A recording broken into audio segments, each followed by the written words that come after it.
Hi, this is Zdenka. I'm still editing the photos from the shoot. Before I make you guess which photos were taken with the iPhone 12 Pro and which photos were taken with Sony a7S III, story time. How was my October? Well, for those who are watching my channel for a long time know that I've been shooting with Canon for pretty much 15 years, but recently I made a huge switch or addition. I'm a hybrid shooter. I'm still gonna be around with Canon for a while, for a long time. But I also ordered, as soon as the camera was announced, the Sony a7S III. The camera is here, and when the camera came here, at first it was a huge excitement, and then about 20 minutes later it was a huge disappointment. For the reason that I do have Canon lenses, and I was advised to get the Sigma MC11 adapter to be able to use all my Canon lenses with Sony a7S III.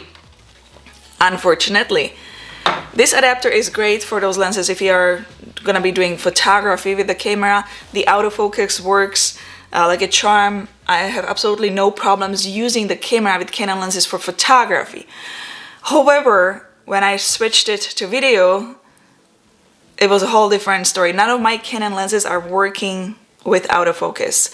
All my Canon lenses are working only in manual focus with Sony a7S III, and that was not the main reason I actually got the camera. The main reason was for the autofocus and everything else, the ability to shoot. So I started thinking right away what to do very quickly, because I was not ready to really invest to upgrade even further. I was hoping I can stay with those Canon lenses for a while. So my choice was to get the first lens, and the choice is the Tamron 28 to 75mm f2.8.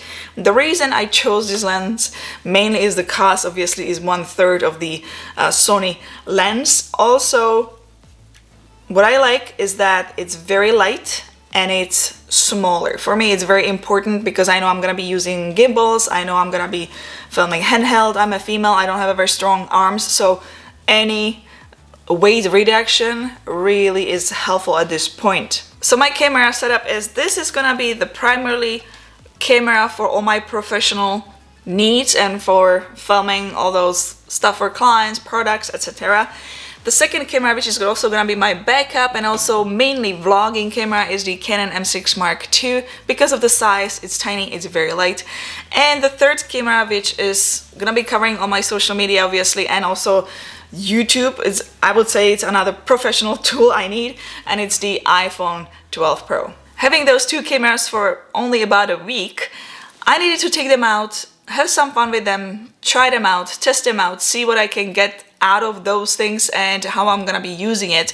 I'm gonna utilize everything all together. So I grabbed my friend, and we all have that one friend.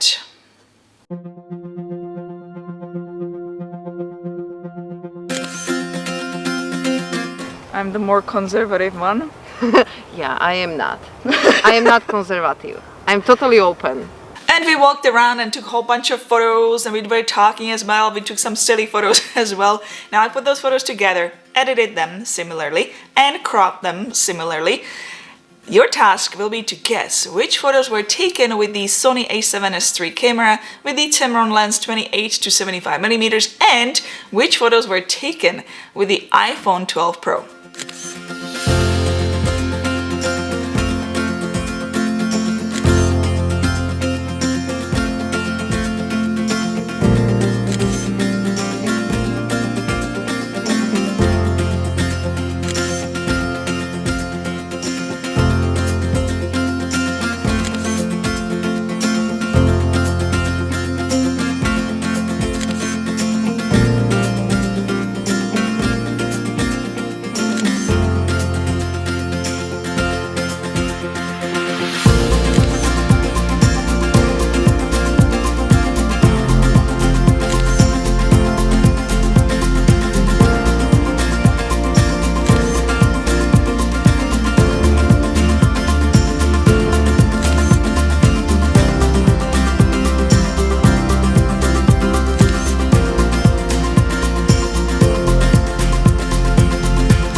pretty hard to tell the difference, right? Well, let me play those again and let me tell you which ones were taken with the Sony and which ones were taken with the iPhone.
When you see the photos in such a small size, if you see it on social media or especially in this video, you will definitely have a hard time guessing which camera took the photos. But if you blow it up to 100% on a computer and you really look around, you definitely see differences. So let me do that for you and let me show you those differences.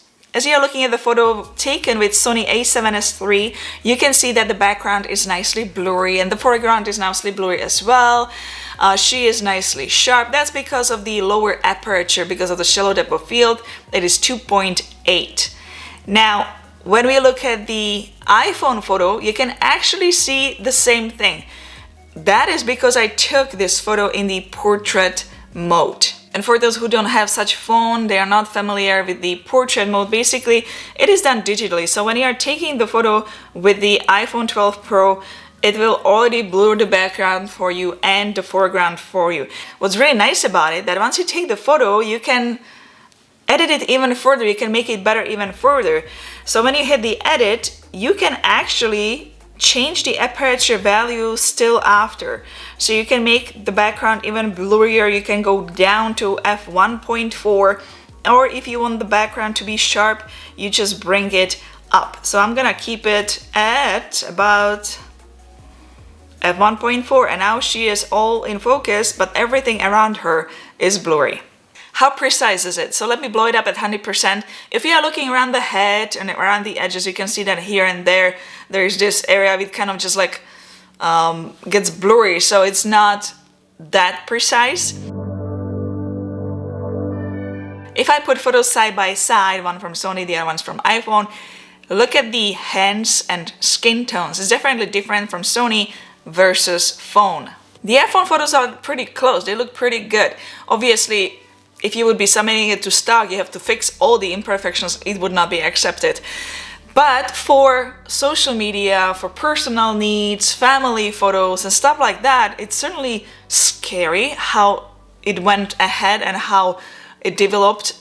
It can be certainly used, the quality is very high, but for professional use, the smartphones still can't replace cameras like Sony or Canon.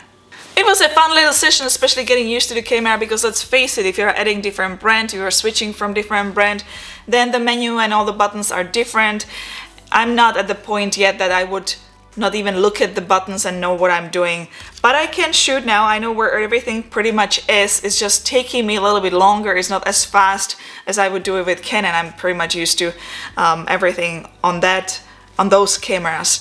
Well, hit the thumbs up if you found this video entertaining, if you liked it, and subscribe to all future videos like these. If you have any questions, comments, simply want to say hi or ahoy, you know what to do. Leave it in the comment section below, and I'll see you, my friends, in the next video. Ciao, ahoy.